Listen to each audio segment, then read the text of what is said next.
할렐루야. 우리 살아있는 교회 50일 신약성경 말씀 묵상 시간 가운데 오신 여러분을 주님의 이름으로 환영하고 또 축복합니다.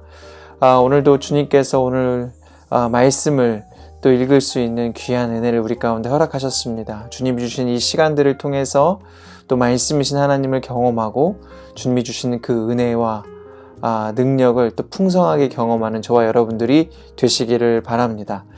오늘은 우리가 32일차를 맞이하게 되었고요. 고린도후서 7장부터 11장까지의 말씀을 함께 읽고 묵상하게 될 것입니다.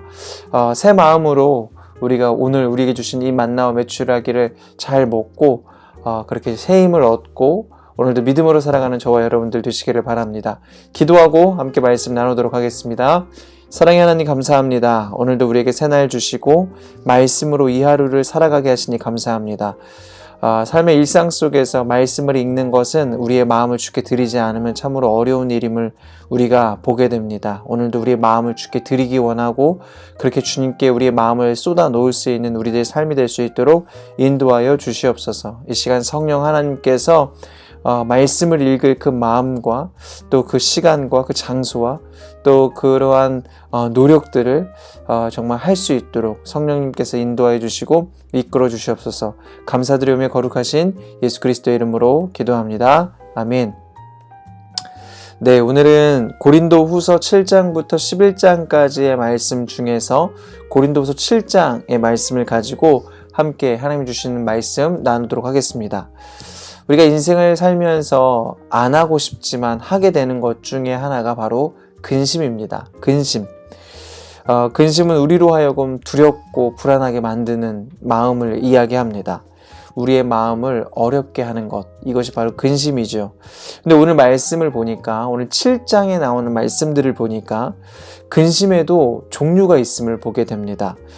우리가 일반적으로 하는 근심은요, 세상적인 것들이 대부분입니다. 세상 걱정, 먹는 것, 입는 것, 사는 것, 앞으로의 미래, 이러한 것들이 대부분의 그 근심의 종류, 이러한 것들을 대부분 근심하고 있고요.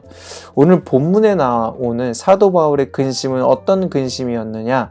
바로 고린도 교회를 향한 근심이었습니다. 고린도 교회 안에 여러 가지 문제들이 생겼을 때 그 문제로 인해서 교회가 어려움을 당하고 교회 안에 여러 가지 분열이 생기고 있다는 소식을 듣고 사도 바울이 근심을 하고 있는 모습을 볼 수 있습니다.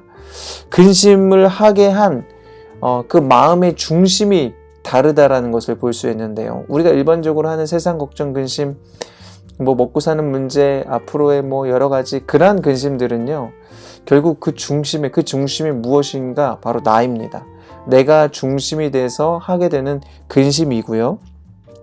고린도 교회를 향한 이 사도 바울의 근심을 보면 교회와 영혼과 예수님을 향한 그 마음이 중심이 되어서 하는 근심임을 볼 수 있습니다.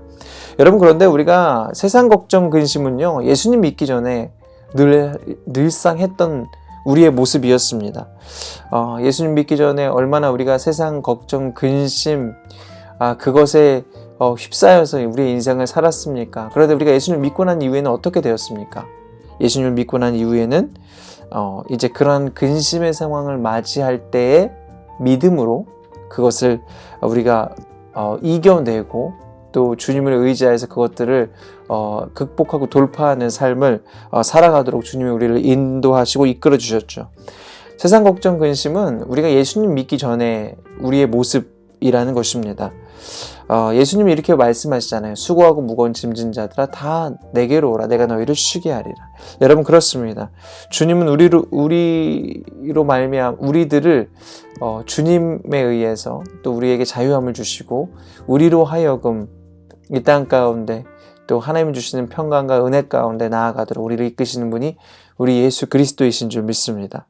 사도 바울의 이 근심을 보면 사도 바울은 그의 삶의 어떤 상황들을 봤을 때 굉장히 앞으로 그의 삶이 어떻게 될까, 그는 자신의 어떤 근심에 대해서 자신의 먹고 사는 문제나 앞으로 자신의 어떤 미래나 경제적인 것 때문에 근심하고 있지 않음을 우리는 볼 수 있습니다. 그의 근심은 오직 교회를 위해서, 그 교회가 어렵고 힘든 시기를 보내고 있을 때 그것들을 잘 이겨내야 되는데 혹시나 그것으로 인해서 교회가 상처를 받고 어려워질까봐 그러한 것들을 보면서 근심하고 있는 모습을 볼 수 있습니다.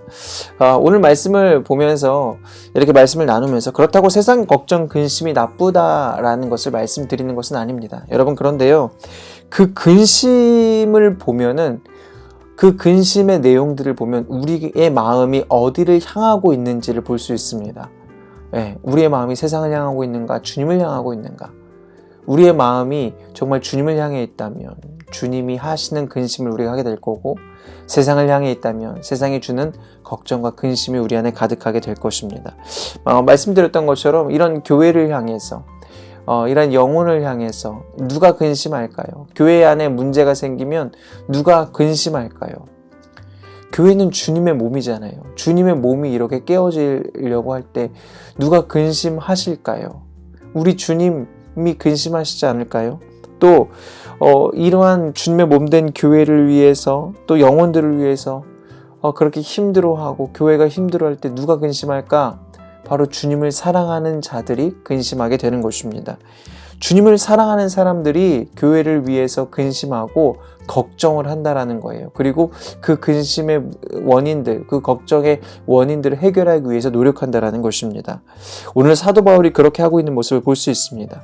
고린도 교회의 문제를 들었을 때 그는 걱정하며 근심하며 눈물로 기도하였습니다. 그리고 또 그것을 해결하기 위해 다방면으로 노력을 하였던 것을 우리는 볼 수 있습니다.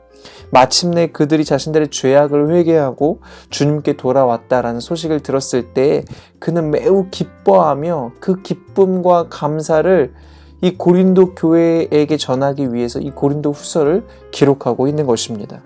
여러분, 남들이 잘 되면 보통 시기하고 질투하잖아요. 교회 안에서도 그런 일들이 굉장히 많거든요.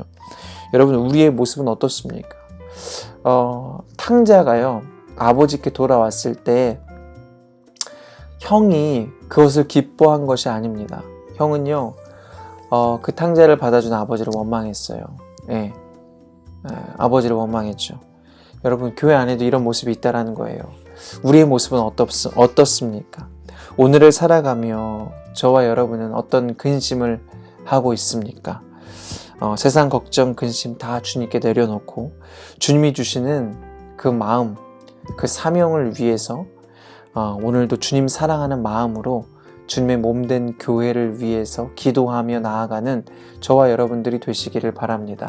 교회가 어렵고 힘들다면 그것을 위해서 우리가 함께 기도하며 그것을 잘 해결해 나가기 위하여 우리가 마음을 드리고 또 우리의 삶을 드릴 때 주님께서 그러한 헌신과 수고를 통해서 주님의 몸된 교회를 아름답게 세워 가실 줄 믿습니다.